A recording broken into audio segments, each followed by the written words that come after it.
Welcome back to your channel विद्यार्थी। तो अब हम लोग शुरू करने जा रहे हैं चार्टर एक्ट 1833।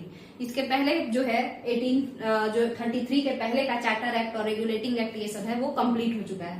चलिए शुरू करते हैं। ट्रेड मोनोपोली में यहाँ पे बात किया है, मतलब चार्टर एक्ट 1833 के कई सारे प्रोविजंस हैं जो कि यहाँ पे लिखा गया है और इसी को हम लोगों को समझना है। तो जो पहला प्रोविजन है, जो पहली विशेषता है इस अधिनियम की, उसका नाम है कि ट्रेड मोनोपोली कट्टम कुट्टम मतलब नहीं रहेगा।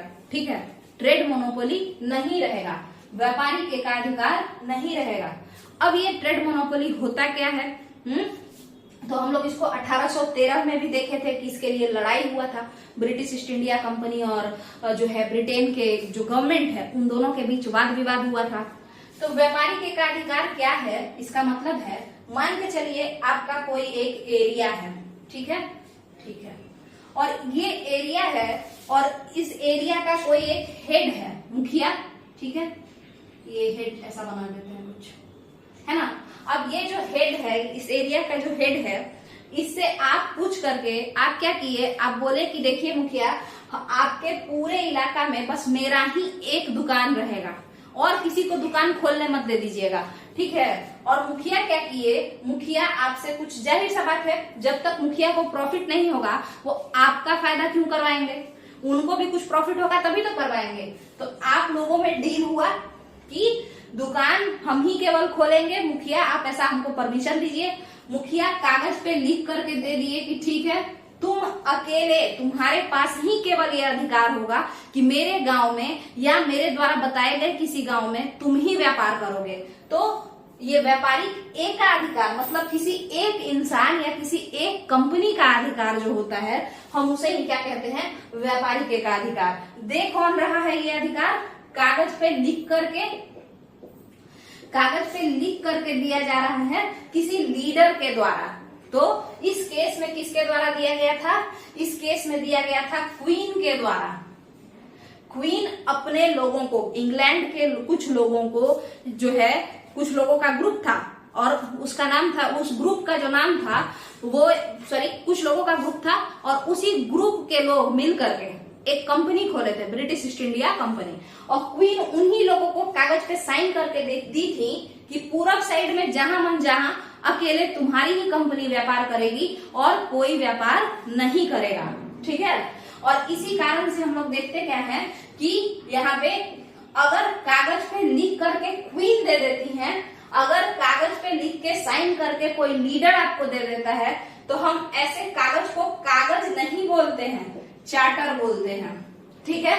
हम ऐसे कागज को क्या बोलते हैं? चार्टर बोलते हैं, यानी कानूनी कागज हो गया तो चार्टर, ठीक है।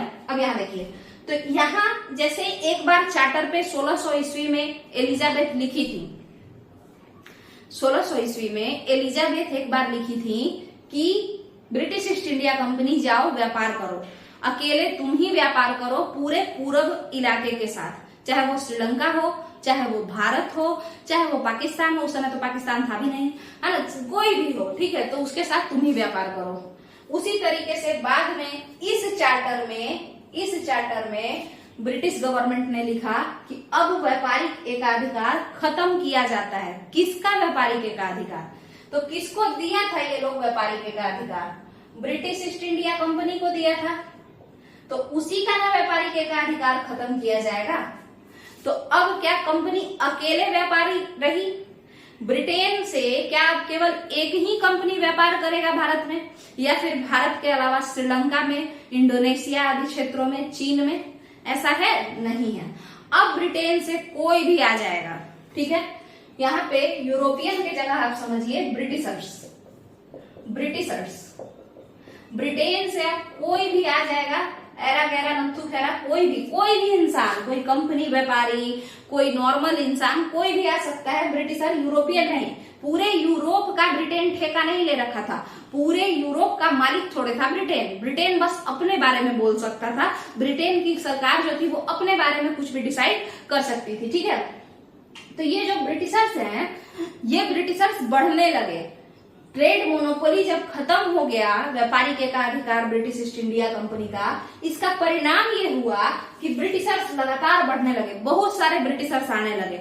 और आपको तो पता ही है कि 1813 ईस्वी के चार्टर अधिनियम में जो क्रिश्चियन मिशनरी था, मतलब ईसाई मिशनरी जो थे, उन लोगों को अलाउ कर दिया गया था कि आप यहाँ आ सकते हैं और यहाँ पे धर्म प्रचार कर सकते हैं। ठीक है, तो यानी कि धार्मिक तरीके से भी अब भारत पे एक तरीके से समझ लीजिए तो कब्जा किया जा रहा था, और दूसरा तो बाकी लोग भी, जब ट्रेड मोनोपोली खत्म हो गया तो बाकी ब्रिटेन के व्यापारी और अन्य लोग भी आने लगे, यहाँ आकर के जमीन खरीदने लगे। आप देखेंगे कि बागान मालिक वगैरह बनने का शौक जाग गया इन लोगों को, जमीन खरीद के यहाँ पे बागवानी करवाएंगे, और भी बाकी जितना सारा बिजनेस है अफीम वगैरह का वो सब करने का, क्योंकि अब ज्यादा से ज्यादा लोग यहाँ आने लगे थे ब्रिटिशर्स। ठीक है, अब आगे चलते हैं। जो दूसरा प्रोविजन है वो है सेंट्रलाइजेशन। सेंट्रलाइजेशन का मतलब होता है केंद्रीकरण। सेंट्रलाइजेशन का मतलब क्या होता है? केंद्रीकरण। ठीक है, केंद्रीकरण में क्या हुआ कि यहाँ पे पुराना व्यवस्था से हम लोग समझेंगे कि पावर किस तरीके से किसी एक के पास चला गया, मतलब ये समझते हैं। देखिए, पहले 3 गवर्नर हुआ करते थे। एक तो गवर्नर जनरल था बंगाल का, दूसरा मद्रास में गवर्नर हुआ करता था, और तीसरा बॉम्बे में गवर्नर हुआ करता था पहले, है ना। ये 3 जगह गवर्नर हुआ करते थे। यहाँ बंगाल में गवर्नर जनरल हुआ करते थे। ठीक है, हाँ। तो अब क्या हुआ कि जो मद्रास के गवर्नर थे और ये जो बॉम्बे का गवर्नर था, ये दोनों इसके अधीन तो थे, यानी इसके अंडर में काम करते थे, बट क्या सारा मैटर इससे पूछ के होता था? नहीं होता था। वॉर में अगर कभी युद्ध चल रहा है तो इससे पूछना पड़ता था। अगर कोई ऐसे ही कोई एक्स्ट्रा, मतलब कुछ अलग टाइप का कोई मैटर अगर आ जाए तो इससे पूछना पड़ता था गवर्नर जनरल ऑफ बंगाल से। अगर बजटरी मैटर्स मतलब पैसा से रिलेटेड कोई मैटर आ जाए, पैसा से रिलेटेड अगर कोई मैटर आ जाए तो गवर्नर जनरल ऑफ बंगाल से पूछना पड़ता था। ठीक है, तो इसका मतलब क्या हुआ? इसका मतलब ये हुआ कि वॉर, बजटरी मैटर्स, ये सब पे पूछना पड़ता था, बट हर बात पे नहीं पूछना पड़ता था। कोई भी कानून हटाने या बनाने के लिए इन दोनों को इससे नहीं पूछना पड़ता था। इसका मतलब है कि मद्रास के गवर्नर के पास अपना न्याय प्रणाली बनाने के लिए या कानून बनाने के लिए उसके पास लेजिस्लेटिव पावर था। लेजिस्लेटिव पावर माने कानून निर्माण करने की शक्ति जो थी वो इस मद्रास के गवर्नर के पास थी, है ना। और हर चीज पे कानून नहीं बना सकता था। किस किस चीज पे नहीं, जैसे वॉर से रिलेटेड, बजट से रिलेटेड, या कुछ खास इंपॉर्टेंट बात अगर है जिससे कि पूरा ब्रिटिश साम्राज्य जो भारत में है उस पे असर पड़े तो उसको इससे पूछना पड़ता। ठीक है, अदरवाइज ये अपने इलाका का यानी मद्रास प्रेसिडेंसी में कानून बना सकता था। सिमिलरली बॉम्बे का गवर्नर अधीन था बंगाल के गवर्नर के कुछ मामलों में। कुछ मामलों में बॉम्बे का गवर्नर बंगाल के गवर्नर के अधीन था, मगर बाकी छोटे मोटे मामलों में वो आराम से अपने लिए कानून बना सकता था, यानी उसके पास भी लेजिस्लेटिव पावर था। ठीक है, बॉम्बे के इलाकों में अलग अलग नियम बनाने का पावर इस गवर्नर के पास था। ठीक है, चलिए, मगर अब क्या हुआ, जब ये चार्टर एक्ट 1833 आया तो इस मद्रास के गवर्नर का लेजिस्लेटिव पावर और बॉम्बे के गवर्नर का लेजिस्लेटिव पावर, ये दोनों किसको दे दिया गया? गवर्नर जनरल ऑफ बंगाल को। ये दोनों कानून निर्माण, कोई भी कानून, छोटा से छोटा, बड़ा से बड़ा, कोई भी कानून बनाने का जो पावर था वो किसको दे दिया गया? अब गवर्नर जनरल ऑफ बंगाल को दे दिया गया। चाहे वो मद्रास का कानून हो, या फिर वो बंगाल का कानून हो, या फिर वो बॉम्बे का कानून हो। अब क्या ये गवर्नर जनरल केवल और केवल बंगाल के इलाकों तक ही इसका पावर सीमित रहा? नहीं। अब ये ब्रिटिश ईस्ट इंडिया कंपनी का जो भी क्षेत्र है उन सारे क्षेत्रों का राजा बन गया है। इसीलिए इसका नाम अब गवर्नर जनरल ऑफ बंगाल अच्छा नहीं लगता है, अब इसको गवर्नर जनरल ऑफ इंडिया नाम दिया गया। अब इस इंसान का नाम क्या पड़ गया? गवर्नर जनरल ऑफ इंडिया नाम दिया गया। क्यों? क्योंकि पहले तो ये कुछ बंगाल प्रेसिडेंसी में पूरा मैटर देखता था, सारा कानून बनाता था, मगर बॉम्बे और मद्रास के गवर्नर इसके अधीन ही थे, है ना, 1813 के बाद से, मगर कुछ मैटर में ही अधीन थे, बाकी मैटर में वो लोग अपना अपना कानून खुद बनाते थे। ठीक है, अपना अपना कानून खुद बनाते थे। मगर 1833 के चार्टर एक्ट में केंद्रीकरण और ज्यादा हुआ, यानी केंद्र के पास और सत्ता ज्यादा गया।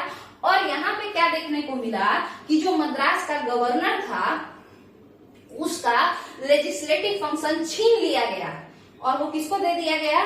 गवर्नर जनरल ऑफ बंगाल को दे दिया गया।